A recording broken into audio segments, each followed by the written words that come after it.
আমেরিকার কনস্টিটিউশন হলো এটা ট্যাক্সি ড্রাইভাররা পড়েও বলছে। এর মানে তো এই না যে আমেরিকার চেয়ে আমরা কনস্টিটিউশন পাওয়ারফুল রাষ্ট্র, তা তোমার না। আমরা এই জন্য বলেছি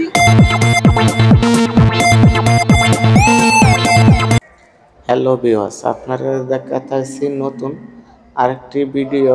আপনারা দেখেন কত সুন্দর করে সবাই অনুষ্ঠানটি পালন করতেছে। আপনারা যা দেখতেছেন সবাই অনুষ্ঠানের মাধ্যমে এত সুন্দর একটা ভালো লাগার মতো, যেমন রোদ্দ নাই তেমন একটা গরম নাই, এত সুন্দর একটা পরিবেশ, এত সুন্দর একটা জায়গা বলার মতো। আপনারা দেখতেছেন টিপ টিপ টিপ টিপ করে বৃষ্টি পড়তেছে।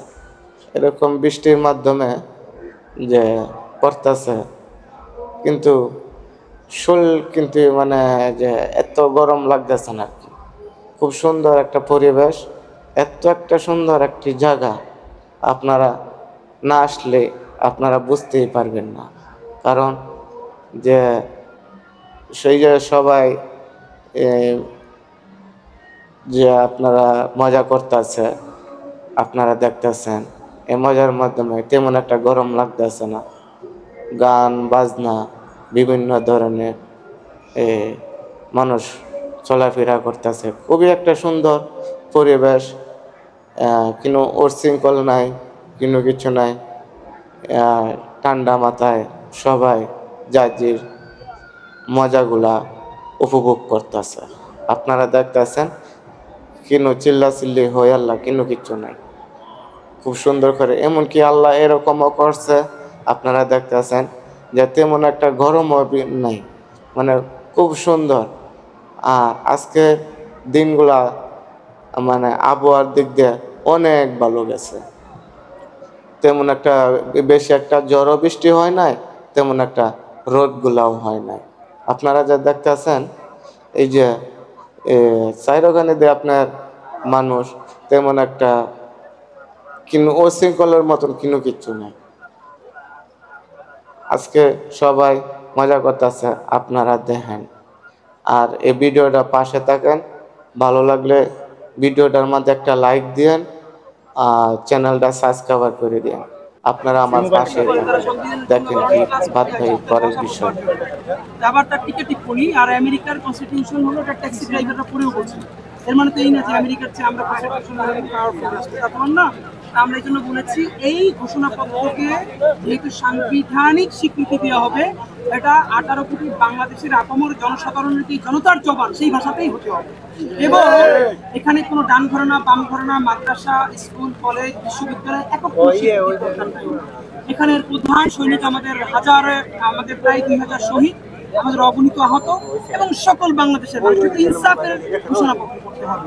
সুতরাং এটা যেন কোনো ব্যক্তি কোনো দলের প্রতিনিধিত্ব না করে সমগ্র বাংলাদেশের প্রতিনিধিত্ব করতে পারে, এটাই আমাদের প্রত্যাশা। যদি এমন হয় এই ঘোষণাপত্র আমরা বুকে চড়াই ইনশাআল্লাহ নতুন বাংলাদেশ বিনির্মাণের স্বপ্ন দেখবো। আর যদি দেখি সেটা 71-এর কোনো বাকশালী মুজিববাদী সংবিধানের মতোই আর একটা কিছু হয়েছে, তাহলে আমরা জনগণের সাথে নিয়ে প্রতিরোধ করব। না না না না, কারণ আমরা তো এই টেক্সট শুধু করলে হবে না, আমরা টেক্সট করবো, আমরা একদম শব্দে ধরবো। আপনারা জানেন যে কোনো ঘোষণাপত্র বিশ্বের যে কোনো গণ অভ্যুত্থান হয়েছে, বিপ্লব হয়েছে, তাদের ঘোষণাপত্র খুবই প্রিসাইজ হয়, প্রত্যেকটি শব্দের ভিন্ন ভিন্ন সিগনিফিকেন্স থাকে। আমরা দেখবো, আমরা একটু দাগিয়ে দাগিয়ে পড়ে বোঝবার চেষ্টা করবো। আমরা প্রত্যাশা করছি, সরকার আমাদেরকে বারবার আশ্বস্ত করেছে যে সকল মানুষের প্রতিনিধিত্ব করতে পারে এমন একটা ঘোষণাপত্র হবে। আমরাও বলছি না যে এটা এই মানুষকে বেশি স্বীকৃতি দিতে হবে, কাউকে দরকার নাই। যে নতুন বাংলাদেশ বিনির্মাণের আকাঙ্ক্ষা, ওই আকাঙ্ক্ষার বীজটা থাকলেই হলো, এটাই আমরা চাই। Thank you.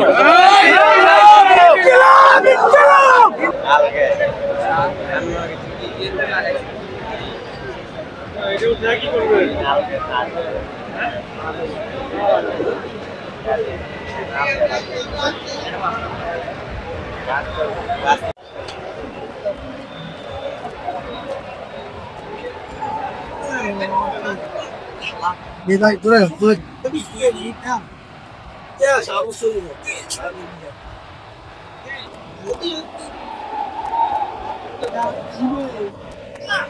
Mamaya, dulu ka na to. Nakakaya lang.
দেখুন জ্বালা জ্বালা